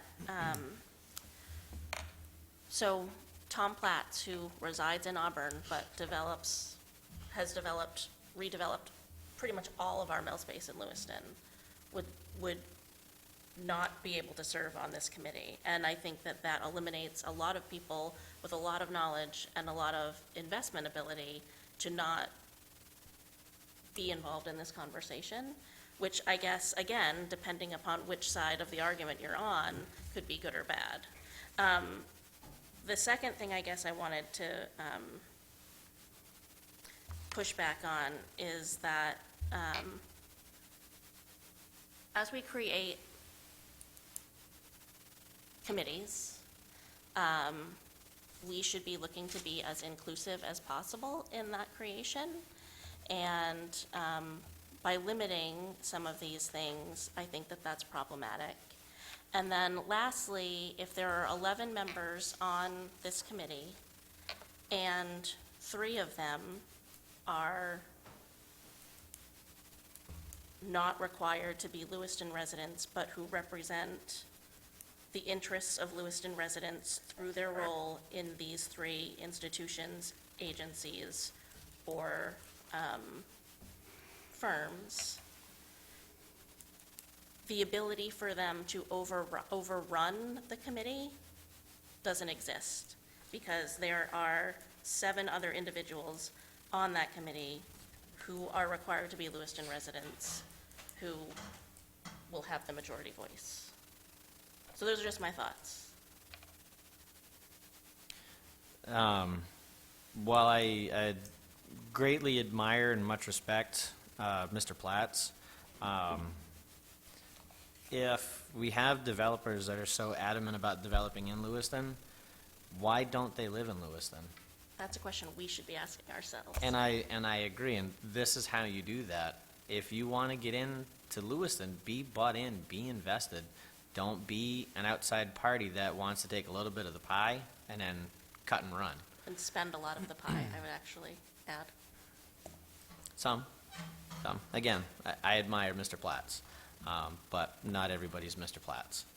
And then secondly, being inclusive, while it's a nice phrase to turn around, you're still leaving people off the table. The propensity for people to get in here, 3 of the positions that aren't required to be in Lewiston. I've counted many people in these chambers over the course of my time on here, and even go back to when I was on the planning board. There are people that, they live in Portland, they live in Bangor, they live in Augusta, but they've got active connections.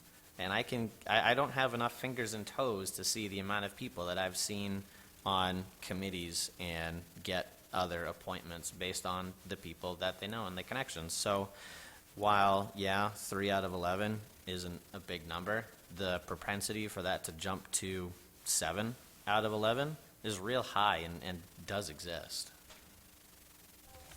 I guess I don't understand how that exists based upon the fact that we're saying that 7 out of those 11 have to be Lewiston residents. You're saying that nobody from Portland talks to people in Lewiston and is friends? So you're just, I'm just asking that if this is I guess, a what you were Lewiston saying. City, housing committee, that it be a Lewiston Housing Committee and not half Lewiston, half Portland. But the same thing could happen regardless of whether people were Lewiston residents or not, right? But they're Lewiston residents. Right, but the same thing could happen with the Lewiston, I guess I'm not understanding. If it's going to be decisions for and about Lewiston, I'd rather have Lewiston citizens make decisions about Lewiston and for Lewiston. If those people want to get in and move into Lewiston, again, if they want to develop Lewiston and have, essentially control over how this goes, move into the city. If you want it that badly, move into the city. Others from the council. Councilor Bean. I agree. I think, and I think most residents in Lewiston would agree, at least I think most of my constituents would agree, that if people are going to be making decisions about what Lewiston's going to do, they should live in Lewiston. And I think so too. We have plenty of people in Lewiston who have backgrounds in building and, and if we can't find anybody in Lewiston who knows anything about development or real estate or anything, which I doubt, I'm sure there are a lot of people in Lewiston who know all about these things and who live in Lewiston, then perhaps we can get these people in as consultants if we really hit a hard problem. But if you're going to put them on a committee for housing in Lewiston, be a Lewiston resident. Councilor Marcotte. Yeah, Lewiston's got over 36,000 residents. No, I think we've got qualifications widespread. No, we ought to be able to find somebody to fill every one of these positions who lives in Lewiston.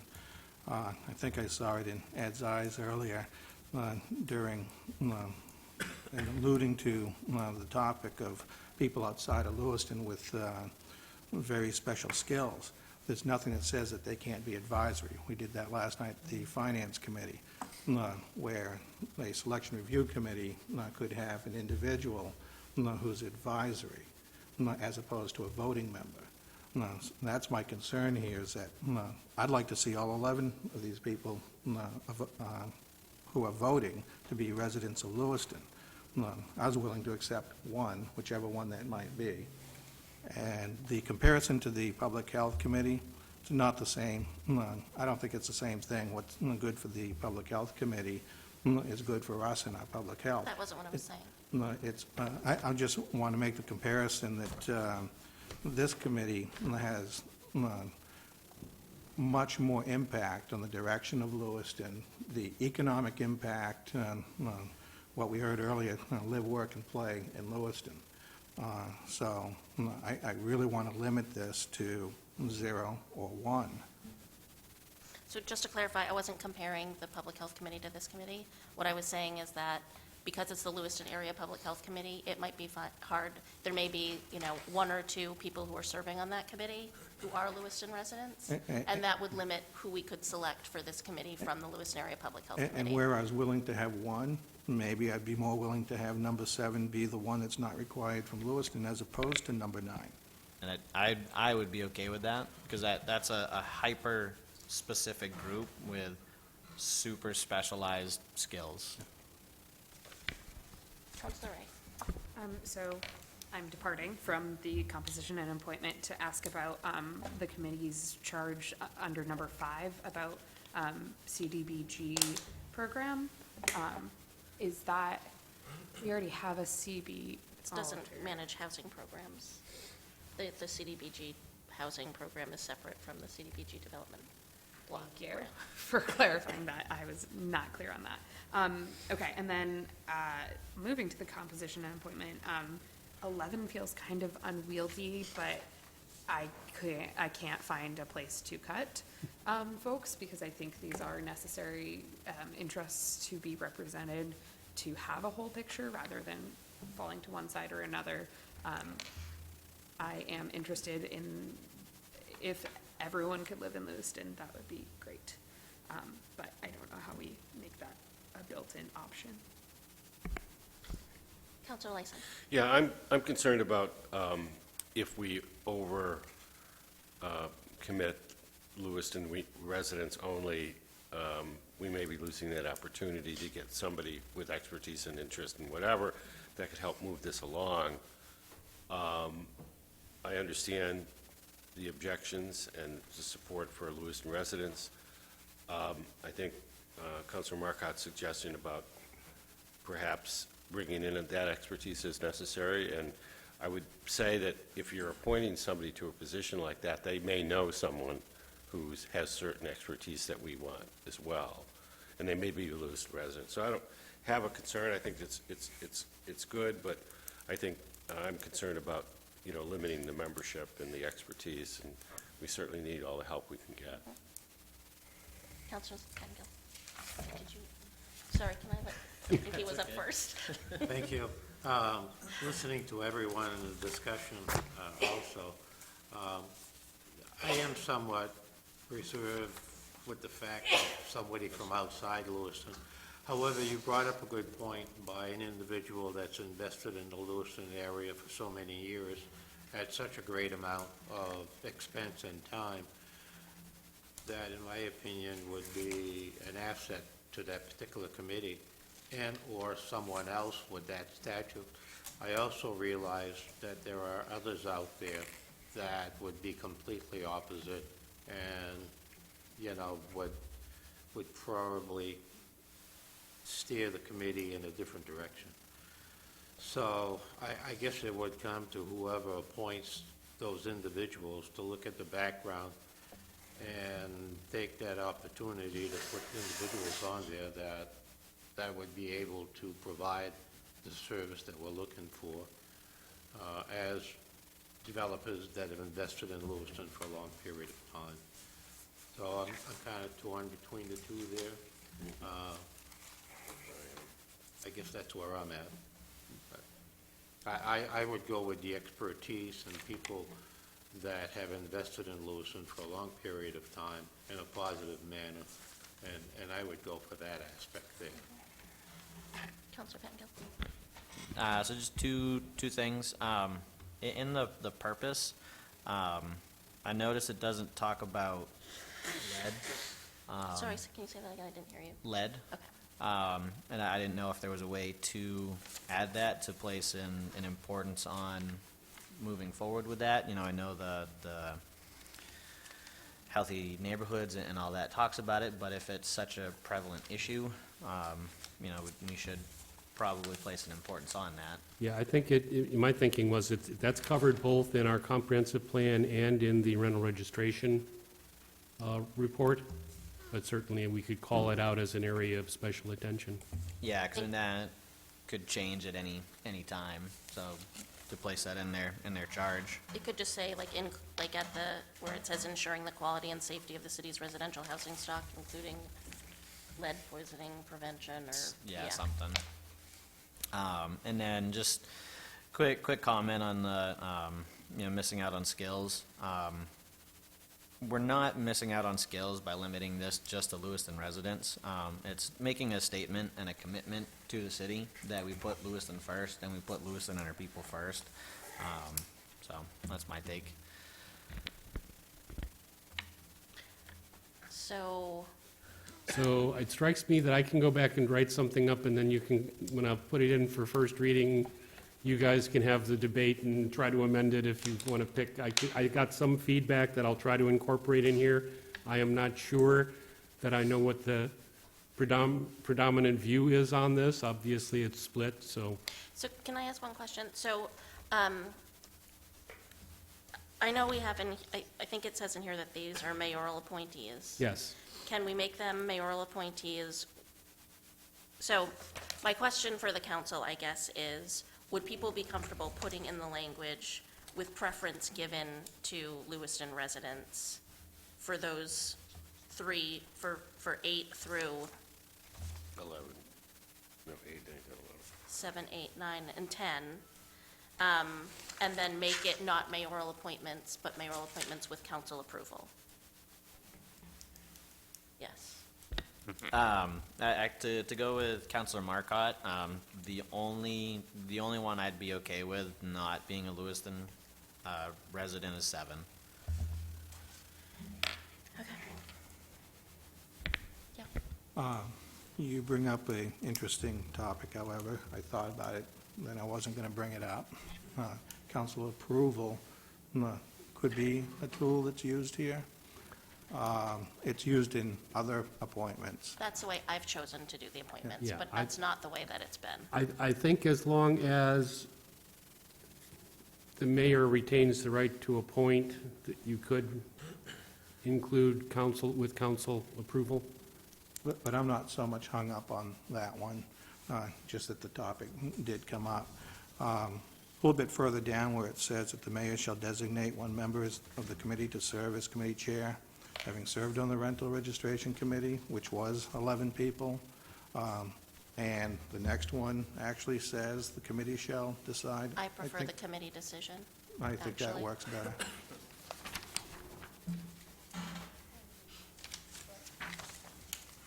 Instead of the mayor appointing a chair, the committee will determine its own chair. And not just while I have the floor, thinking in terms of the rental registration committee and having 11 people, and we met for what feels like almost a year. Compressed within about 4 months, yes. Yeah, it seemed to go on forever. And we did get input from the audience. No, there's nothing that says that the committee can't have regular meetings on some sort of schedule. It's designed to last until, what, June 30 of 2020? 2021, January 1, 2021. Oh, January 1, okay, no, or December 31st to 2020. So that's a year plus. This would Oh, be sorry, a that's the- standing committee forever. Yeah, sorry. not Oh, this the is, okay. Terms expire, This one's sorry. a standing committee, the next one is the ad Yeah, hoc. that language about January 1st, 2021 is, effectively, it extends the first-year term beyond, into next year, so we don't appoint somebody and they're only on a committee for a few months, and then, Okay, well, even better, because if there's no real end in sight, other than from time to time, there may be some recommendations given to the city council, either on their own or by request, and whether they have monthly meetings or every second month, they could have themes they could bring in, a whole field of developers from all over the state, and that could be the topic that night. Or it could be, lead could be the topic of the night, or a myriad of other topics. But I still hold firm on the residents in all but number 7. Are folks comfortable with the staggered terms and 3-year terms?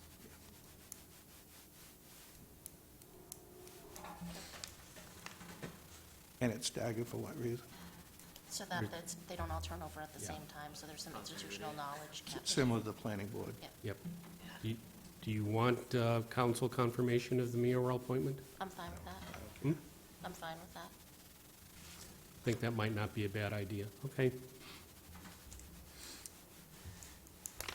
I will come back with another draft and we can have some more discussion. That obviously will take first and second readings, so it'll be up a couple times. So one thing I want to just ask of the council is that for those representatives of the financial institution, the developer, real estate professional, and the representative from the agency or firm that operates a multi-unit property in Lewiston, providing affordable workforce and elderly housing, that I think that limiting those to Lewiston residents is going to require all of us to do some recruiting. And so I would ask that you all participate in those efforts. Thanks. Okay.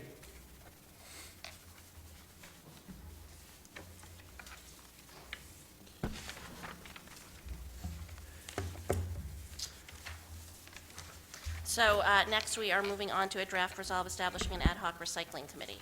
That's correct. Councilor Beam has requested that we consider establishing a committee to focus in on recycling.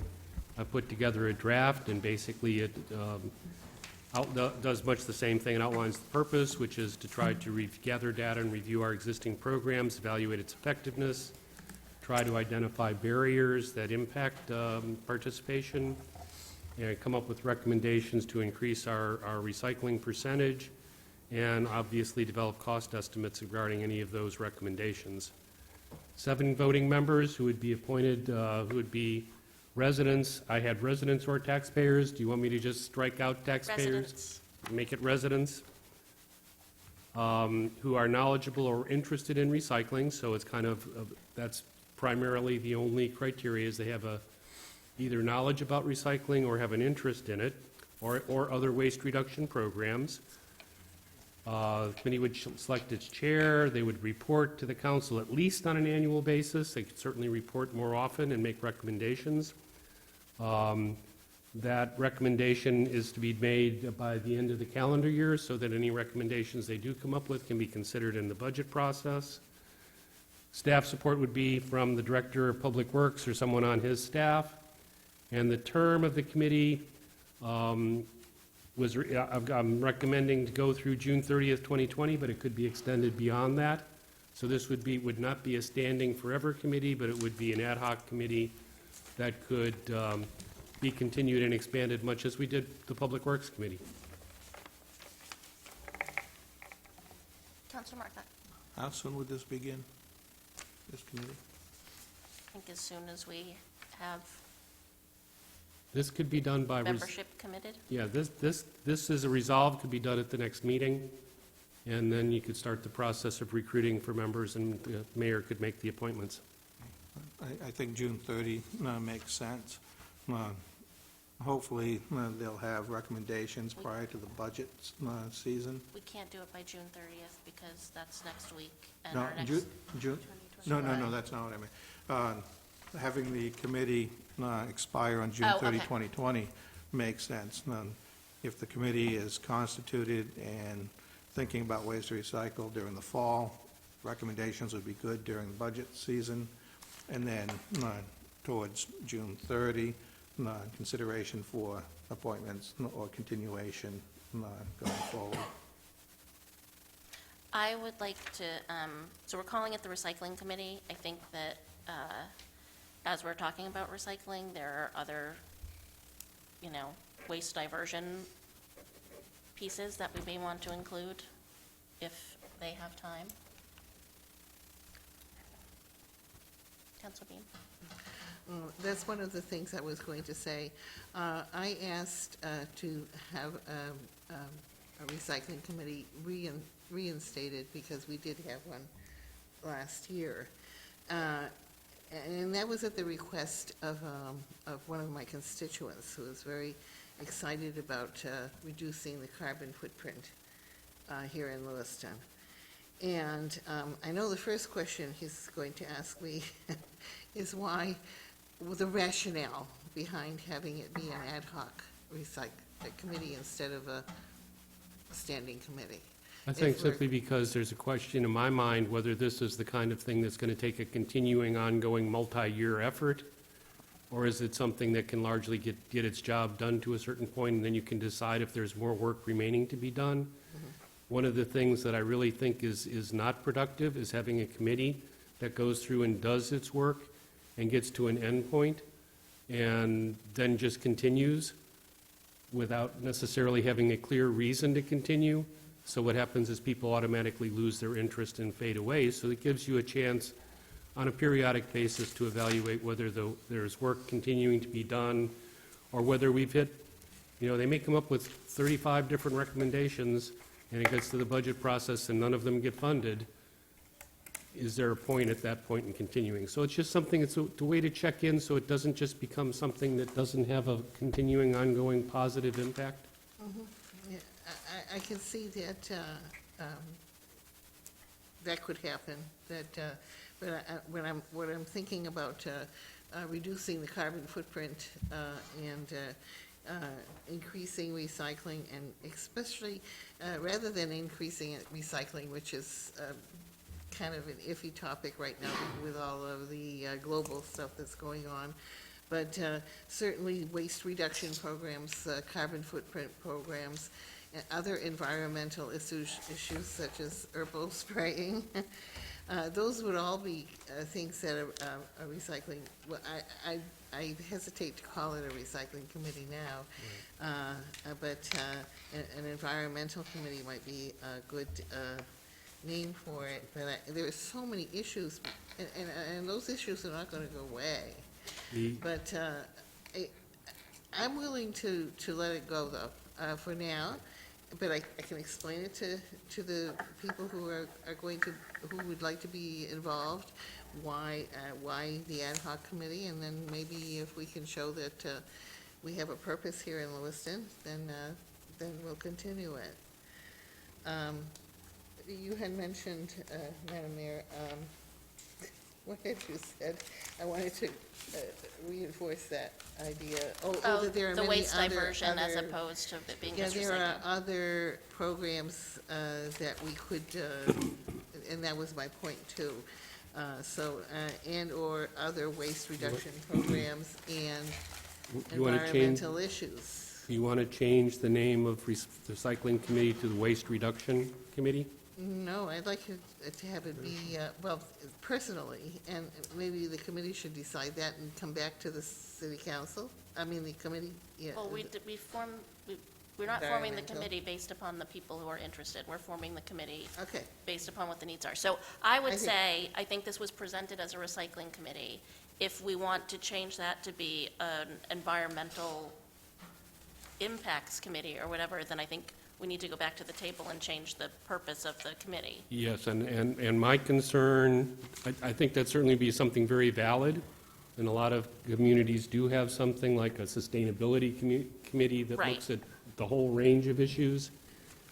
The difficulty is that I have limited staff support to provide support to that kind of global effort. Right. Some of you may remember years ago when I first got here, we had an energy committee that did a lot of good work, and they were largely able to do that good work because we had an administrative assistant in the manager's office who really could spend time pulling the data together and gathering the information and doing the analysis and presenting it to the committee. When that position got eliminated, that committee just gradually then faded away because it's a complex, multifaceted issue, and without somebody who can really devote a huge amount of time to it, you can just flounder around forever. And I will say that, much like Portland has a public health department, cities like Portland have sustainability coordinators who do this work. That's correct. So, I would agree that that's a big job for a volunteer committee. okay. Can I- Yeah. okay. I'm willing to accept the recycle committee. And then as I is, think if other waste reduction programs besides recycling. And I think my constituent who's very excited about all this will be willing to do that. And I think it's a good thing to explore, and then later we can come up. And I think that if that committee comes up with a list of other sustainability issues that they want to look at, then when we get to the end of that term, we can look at how to revise that committee going forward to address those other needs. Exactly. Or we could specifically, under purpose, add, review and consider other alternative waste reduction programs. That I mean, I think would fit in renaming it together. I think renaming it makes more It's sense. right here, other waste reduction programs, so that leaves it open to quite a few things. Okay. Thank you. Counselor Ray?